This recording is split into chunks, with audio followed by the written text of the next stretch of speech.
Welcome to mega nine TV off the record. ఆ నియోజకవర్గం 2.5 దశాబ్దాల నుంచి టీడీపీకి కంచుకోట. అభ్యర్థి ఎవరైనా సరే స్థానికేతరుల అనేది అక్కడ ప్రజలు మాత్రం ఆలోచించరు. తెలుగుదేశం పార్టీ అధిష్టానం ఎవరిని నిలబెట్టినా అక్కడ ఎగిరేది మాత్రం పచ్చ జెండానే.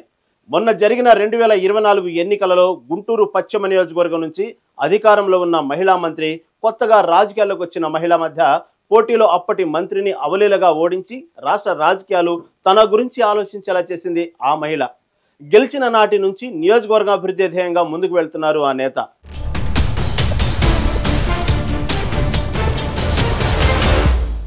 గుంటూరు జిల్లా అంటే అందరికీ గుర్తుకు వచ్చేది కుట్రలు, కుతంత్రాలతో కూడిన రాజకీయం.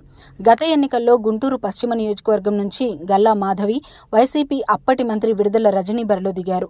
ఈ పోరులో మాధవి సునాయాసంగా గెలిచారు. పశ్చిమ నియోజకవర్గాన్ని అధినేత చంద్రబాబుకు గిఫ్ట్గా అందజేశారు. ఎన్నికల్లో గెలిచిందే మొదలు నియోజకవర్గ అభివృద్ధి సమస్యలపైనే ఆమె సీరియస్ వర్క్ చేస్తున్నారు. ఏ ప్రాంతంలో ఈ పరిస్థితి నెలకొందో తెలుసుకొని అక్కడ పర్యటించి అతి తక్కువ కాలంలోనే పరిష్కరిస్తున్నారు. కూటమి ప్రభుత్వంపై ప్రజల్లో నమ్మకం పెంచుతున్నారు.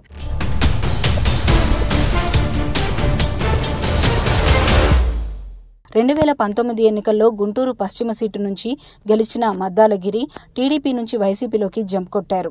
అప్పట్లో జగన్ ప్రభుత్వమే ఉన్న వెస్ట్ నియోజకవర్గంలో అభివృద్ధి పనులు ఏమాత్రం జరగలేదన్న ఆరోపణలు వచ్చాయి. కానీ గల్లా మాధవి గెలిచిన ఏడాది కాలంలోనే పశ్చిమ సీటులోని ఏటీ అగ్రహారం ప్రధాన రహదారి విస్తీర్ణ పనులు ప్రారంభించడమే కాదు, పూర్తయ్యేలా అధికారుల మీద ఒత్తిడి పెంచారు. అంతేకాదు వైసీపీ కార్పొరేటర్లు గెలిచిన వార్డుల్లో కూడా తన మార్క్ రాజకీయం చూపిస్తూ ముందుకెళ్తున్నారు.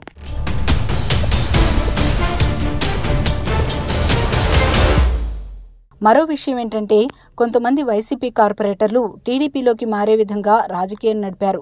ఇక సీఎం సహాయ నిధికి దరఖాస్తు చేసుకున్న వారి జాబితా తీసుకున్న ఆమె పార్టీలతో ప్రమేయం లేకుండా ఫండ్ రిలీజ్ చేయించారు.